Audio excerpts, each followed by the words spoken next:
ಬಂಧುಗಳೇ ನಮಸ್ಕಾರ, ಹೇಗಿದ್ದೀರಿ ಎಲ್ಲರೂ? ಬಂಧುಗಳೇ, ಮಂಡ್ಯ ಲೋಕಸಭಾ ಕ್ಷೇತ್ರ ಇದೀಗ ಮತ್ತೊಮ್ಮೆ ಇಡೀ ರಾಜ್ಯದ ಗಮನ ಸೆಳೆತಾ ಇದೆ. ಟಿಕೆಟ್ಗೋಸ್ಕರ ಪೈಪೋಟಿ, ಜಟಾಪಟಿ ಎಲ್ಲವೂ ಕೂಡ ಮುಂದುವರೆದಿದೆ. ಜೆಡಿಎಸ್ ಮತ್ತು ಬಿಜೆಪಿ ಮೈತ್ರಿ ಮಾಡಿಕೊಳ್ಳದೆ ಇದ್ದಿದ್ರೆ ಈ ಸಮಸ್ಯೆ ಇರಲಿಲ್ಲ. ಸುಮಲತಾ ಅಂಬರೀಶ್ ಬಿಜೆಪಿ ಅಭ್ಯರ್ಥಿಯಾಗಿ ಸ್ಪರ್ಧೆ ಮಾಡ್ತಾ ಇದ್ರು, ಜೆಡಿಎಸ್ನಿಂದ ಇನ್ಯಾರಾದ್ರೂ ಸ್ಪರ್ಧೆ ಮಾಡ್ತಾ ಇದ್ರು. ಆದರೆ ಇದೀಗ ಮೈತ್ರಿ ಆಗಿರುವಂತಹ ಕಾರಣಕ್ಕಾಗಿ ಆ ಮೈತ್ರಿ ಟಿಕೆಟ್ಗೋಸ್ಕರ ಎರಡೂ ಕಡೆಯೂ ಕೂಡ ಹಗ್ಗ ಜಗ್ಗಾಟ ಪೈಪೋಟಿ ನಡೀತಾ ಇದೆ. ಆದರೆ ಬಹುತೇಕ ಜೆಡಿಎಸ್ಗೆ ಮಂಡ್ಯ ಲೋಕಸಭಾ ಕ್ಷೇತ್ರದ ಟಿಕೆಟ್ ಫೈನಲ್ ಆಗಿದೆ. ಕೊನೆ ಕ್ಷಣದಲ್ಲಿ ಏನಾದರೂ ಮ್ಯಾಜಿಕ್ ನಡೆದ್ರಷ್ಟೇ ಸುಮಲತಾ ಅಂಬರೀಶ್ ಅವರಿಗೆ ಟಿಕೆಟ್ ಸಿಗುವಂತ ಸಾಧ್ಯತೆ ಇದೆ. ಆದರೆ ಅಂತಹ ಮ್ಯಾಜಿಕ್ ನಡೆಯುವಂತ ಸಾಧ್ಯತೆಗಳು ತೀರಾ ಕಡಿಮೆ ಇದೆ. ಇನ್ನು ಕಳೆದ ಲೋಕಸಭಾ ಚುನಾವಣೆಯಲ್ಲೂ ಸುಮಲತಾ ವರ್ಸಸ್ ಜೆಡಿಎಸ್ ಎನ್ನುವಂತ ಪರಿಸ್ಥಿತಿ ಇತ್ತು. ಏನೆಲ್ಲ ಆಯಿತು ನಿಮ್ಮೆಲ್ಲರಿಗೂ ಕೂಡ ಗೊತ್ತಿರುವಂಥ ಸಂಗತಿ. ಇದೀಗ ಮತ್ತೊಮ್ಮೆ ಅದು ರಿಪೀಟ್ ಆಗ್ತಾ ಇದೆ. ಸುಮಲತಾ ವರ್ಸಸ್ ಕುಮಾರಸ್ವಾಮಿ ಎನ್ನುವಂಥ ಪರಿಸ್ಥಿತಿ ಇದೀಗ ಮಂಡ್ಯ ಲೋಕಸಭಾ ಅಖಾಡದಲ್ಲಿ ನಿರ್ಮಾಣ ಆಗ್ತಾ ಇದೆ. ಇಲ್ಲಿವರೆಗೂ ಕೂಡ ಸುಮಲತಾ ಅವರ ಬಗ್ಗೆ ಪ್ರಶ್ನೆ ಎದುರಾದಂಥ ಸಂದರ್ಭದಲ್ಲಿ ಕುಮಾರಸ್ವಾಮಿಯವರು ಸ್ವಲ್ಪ ಸಾಫ್ಟ್ ಆಗಿ ಉತ್ತರ ಕೊಡ್ತಾ ಇದ್ರು.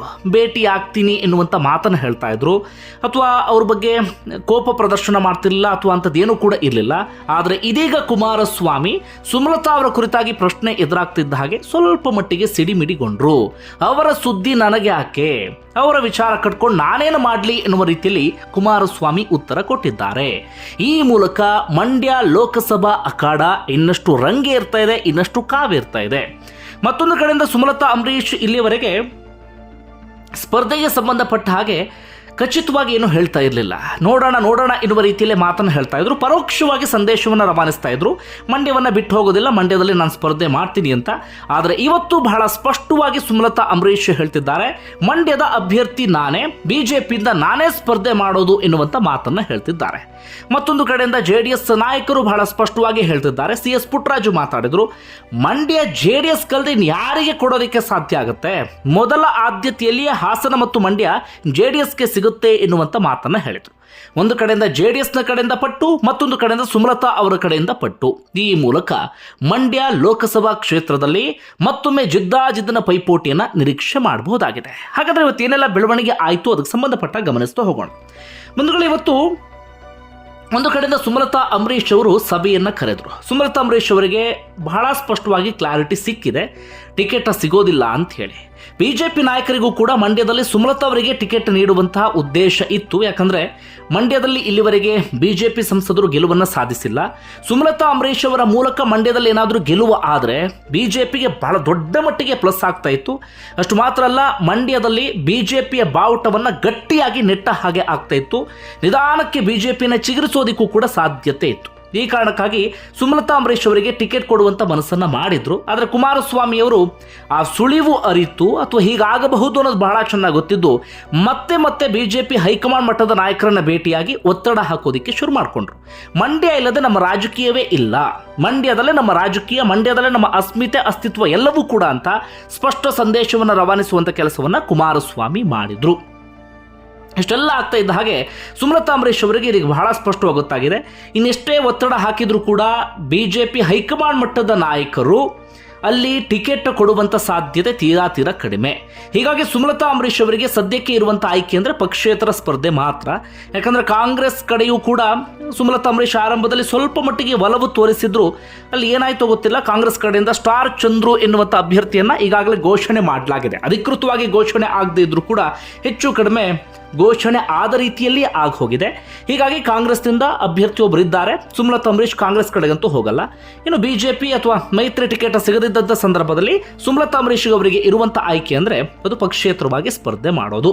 ಹೀಗಾಗಿ ಸುಮಲತಾ ಅಂಬರೀಶ್ ಪಕ್ಷೇತರ ಸ್ಪರ್ಧೆಗೆ ಎಲ್ಲ ರೀತಿಯಾದಂಥ ಸಿದ್ಧತೆಯನ್ನು ಮಾಡಿಕೊಳ್ತಾ ಇದ್ದಾರೆ. ಇವತ್ತಿನ ಸಭೆಯ ಮೂಲಕ ಎಲ್ಲರನ್ನ ಒಗ್ಗೂಡಿಸುವಂತ ಕೆಲಸ ಮಾಡಿದ್ರು. ಪ್ರಮುಖವಾಗಿ ಯಾರ್ಯಾರು ಬೆಂಬಲಿಗರಿದ್ದಾರೆ ಅವ್ರನ್ನ ಒಗ್ಗೂಡಿಸಿದ್ರು. ಜೊತೆಗೆ ಹಳೆಯ ಸ್ನೇಹಿತರು ಯಾರ್ಯಾರು ಬಿಟ್ಟು ಹೋಗಿದ್ದಾರೆ ಅವರನ್ನ ಮತ್ತೊಮ್ಮೆ ಸೆಳೆಯುವಂತ ಕೆಲಸವನ್ನ ಮಾಡಿದ್ರು. ಪ್ರಮುಖವಾಗಿ ಇಂಡುವಾಳ ಸಚ್ಚಿದಾನಂದ ಅವರು ಬಿಜೆಪಿ ಜೊತೆ ಗುರುತಿಸಿಕೊಂಡಿದ್ರು. ಇತ್ತೀಚೆಗೆ ಕುಮಾರಸ್ವಾಮಿ ಅವರ ಜೊತೆಗೂ ಕೂಡ ಒಂದು ಒಳ್ಳೆ ಆತ್ಮೀಯತೆ ಅವರಿಗೆ ಬೆಳೆದಿತ್ತು. ಹೀಗಾಗಿ ಇಂಡುವಾಳು ಸಚ್ಚಿದಾನಂದರನ್ನ ಮತ್ತೊಮ್ಮೆ ಸುಮಲತಾ ಅಂಬರೀಶ್ ತಮ್ಮತ್ತ ಸೆಳೆಯುವಲ್ಲಿ ಯಶಸ್ವಿಯಾಗಿದ್ದಾರೆ. ನಟ ದರ್ಶನ್ ಕಳೆದ ಬಾರಿ ಪ್ರಚಾರ ಮಾಡಿದ್ರು. ನಟ ದರ್ಶನ್ ಹಾಗೆ ಯಶ್ ಅವರ ಪ್ರಚಾರ ಸುಮಲತಾ ಅಂಬರೀಶ್ ಅವರಿಗೆ ಬಹಳ ದೊಡ್ಡ ಮಟ್ಟಿಗೆ ಪ್ಲಸ್ ಆಗಿತ್ತು. ಯಾಕಂದ್ರೆ ಮಂಡ್ಯ ಭಾಗದಲ್ಲಿ ಬಹಳ ದೊಡ್ಡ ಅಭಿಮಾನಿಗಳನ್ನು ಅವರಿಬ್ಬರು ಕೂಡ ಸಂಪಾದನೆ ಮಾಡಿದ್ದಾರೆ. ಈ ಇವತ್ತಿನ ಸಭೆಗೂ ಕೂಡ ದರ್ಶನ್ ಹಾಜರಾಗುವ ಮೂಲಕ ಈ ಬಾರಿಯ ಚುನಾವಣೆಯಲ್ಲೂ ಕೂಡ ಸುಮಲತಾ ಅಂಬರೀಶ್ ಅವರ ಬೆನ್ನಿಗೆ ನಿಲ್ಲುವಂಥ ಸ್ಪಷ್ಟವಾದಂಥ ಸಂದೇಶವನ್ನು ರವಾನೆ ಮಾಡಿದ್ರು. ಅಷ್ಟು ಮಾತ್ರ ಅಲ್ಲ, ಇಂಡುವಾಳು ಸಚ್ಚಿದಾನಂದ ಸುಮಲತಾ ಅವರ ಕಡೆಗೆ ಮತ್ತೆ ಬರೋದಕ್ಕೆ ದರ್ಶನ್ ಅವರೇ ಕಾರಣ ಎನ್ನುವಂಥ ಮಾತುಗಳು ಕೂಡ ಕೇಳಿ ಬರ್ತಾ ಇದೆ.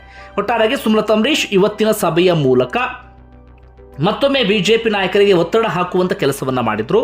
ಜೊತೆಗೆ ಪಕ್ಷೇತರ ಸ್ಪರ್ಧೆ ಮಾಡುವಂಥ ಪರಿಸ್ಥಿತಿ ನಿರ್ಮಾಣ ಆದರೆ ಈಗಿನಿಂದಲೇ ವೇದಿಕೆ ಸಿದ್ಧ ಮಾಡ್ಕೊಳ್ಬೇಕು ಅಂತ ಹೇಳಿ ಬೆಂಬಲಿಗರನ್ನು ಒಗ್ಗೂಡಿಸುವಂಥ ಕೆಲಸವನ್ನು ಸುಮಲತಾ ಅಂಬರೀಶ್ ಮಾಡಿದ್ರು.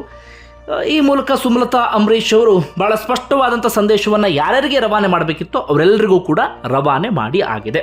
ಇದು ಸುಮಲತಾ ಅಂಬರೀಶ್ ಅವರಿಗೆ ಸಂಬಂಧಪಟ್ಟಂಥ ಬೆಳವಣಿಗೆ. ಅದಾದ ಬಳಿಕ ಮಾಧ್ಯಮಗಳಿಗೂ ಕೂಡ ಹೇಳಿಕೆ ಕೊಟ್ಟರು, ನಾನು ಮಂಡ್ಯ ಬಿಟ್ಟು ಎಲ್ಲೂ ಕೂಡ ಹೋಗೋದಿಲ್ಲ, ಬೆಂಗಳೂರು ಉತ್ತರ ನನಗೆ ಆರಾಮಾಗಿದೆ, ಆದರೆ ನಾನು ಆ ಕಡೆಗೆ ಹೋಗೋದಿಲ್ಲ, ನಾನು ಸ್ಪರ್ಧೆ ಏನಿದ್ರು ಕೂಡ ಮಂಡ್ಯದಲ್ಲೇ ಅಂತ. ಅಲ್ಲಿಗೆ ಸುಮಲತಾ ಅಂಬರೀಶ್ ಇವತ್ತು ಬಹಳ ಸ್ಪಷ್ಟವಾಗಿ ಹೇಳಿದ್ರು, ಸ್ಪರ್ಧೆ 100ಕ್ಕೆ 100ರಷ್ಟು ಖಚಿತ. ಬಿಜೆಪಿಯಿಂದ ಟಿಕೆಟ್ ಸಿಕ್ಕೇ ಸಿಗುತ್ತೆ ಅನ್ನುವಂಥ ಆತ್ಮವಿಶ್ವಾಸ, ಸಿಗಲಿಲ್ಲ ಅಂದರೆ ಪಕ್ಷೇತರ ಅಂತೂ 100ಕ್ಕೆ 100ರಷ್ಟು ಖಚಿತ. ಯಾಕಂದರೆ ಸುಮಲತಾ ಅಂಬರೀಶ್ ಅವರ ಕಟ್ಟಾ ಬೆಂಬಲಿಗರು ಈಗಾಗಲೇ ಮಾಧ್ಯಮಗಳಿಗೆ ಅಂಥದ್ದೊಂದು ಹೇಳಿಕೆಯನ್ನು ಕೊಟ್ಟಾಗಿದೆ. ಇನ್ನು ಈ ಕಡೆಯಿಂದ ಕುಮಾರಸ್ವಾಮಿ ಅವರು ಕೂಡ ಎಚ್ಚೆತ್ತುಕೊಂಡಿದ್ದಾರೆ. ಕುಮಾರಸ್ವಾಮಿ ಆರಂಭದಲ್ಲಿ ಅಂದ್ಕೊಂಡಿದ್ರು ಸುಮಲತಾ ಅಂಬರೀಶ್ ರೆಬಲ್ ಆಗುವಂಥ ಸಾಧ್ಯತೆ ಕಡಿಮೆ, ಬೇರೆ ಕಡೆಗೆಲ್ಲಾದರೂ ಅವ್ರು ವಲಸೆ ಹೋಗಬಹುದು ಅಂತ, ಬೆಂಗಳೂರು ಉತ್ತರ ಅಥವಾ ಬೇರೆ ಕಡೆಗೆ ಹೋಗಬಹುದು ಅಂತ. ಆದರೆ ಯಾವಾಗ ಸುಮಲತಾ ಅಂಬರೀಶ್ ರೆಬಲ್ ಆಗುವಂಥ ಮುನ್ಸೂಚನೆ ಸಿಕ್ತೋ ಮುಂದಿನ ದಿನಗಳಲ್ಲಿ ಎಡವಟ್ಟಾಗಬಾರದು ಎನ್ನುವ ಕಾರಣಕ್ಕಾಗಿ ಕುಮಾರಸ್ವಾಮಿಯವರು ಇವತ್ತೊಂದು ಸಭೆ ನಡೆಸಿದ್ರು. ಸಭೆಗೆ CS ಪುಟ್ಟರಾಜು, ನಿಖಿಲ್ ಕುಮಾರಸ್ವಾಮಿ ಇವರೆಲ್ಲರೂ ಕೂಡ ಆಗಮಿಸಿದ್ರು. ಅಭ್ಯರ್ಥಿ ಯಾರು ಅನ್ನೋದರ ಕುರಿತಾಗಿ ಚರ್ಚೆ ನಡೆಯಿತು. ಬಹುತೇಕ ಕುಮಾರಸ್ವಾಮಿಯವರೇ ಅಭ್ಯರ್ಥಿ ಆಗಬಹುದು. ಯಾಕಂದರೆ ಮತ್ತೊಮ್ಮೆ ನಿಖಿಲ್ ಕುಮಾರಸ್ವಾಮಿ ಅವ್ರನ್ನ ಅಖಾಡಕ್ಕೆ ಇಳಿಸಿದ್ರೆ ಏನಾದರೂ ಎಡವಟ್ಟಾಗಬಹುದು ಎನ್ನುವಂಥ ಒಂದು ಆತಂಕ ಇದ್ದೇ ಇದೆ. CS ಪುಟ್ಟರಾಜು ಅವ್ರನ್ನ ಕಣಕ್ಕಿಳಿಸಿದ್ರೂ ಕೂಡ ಸುಮಲತಾ ಅಂಬರೀಶ್ ಅವರು ಬೇರೆ ಏನಾದರೂ ಅಸ್ತ್ರವನ್ನು ಪ್ರಯೋಗ ಮಾಡಿದರೆ ಆ ಅಸ್ತ್ರಕ್ಕೆ CS ಪುಟ್ಟರಾಜು ಅವರು ಕೂಡ ಬಲಿಯಾಗುವಂಥ ಸಾಧ್ಯತೆ ಇರುತ್ತೆ.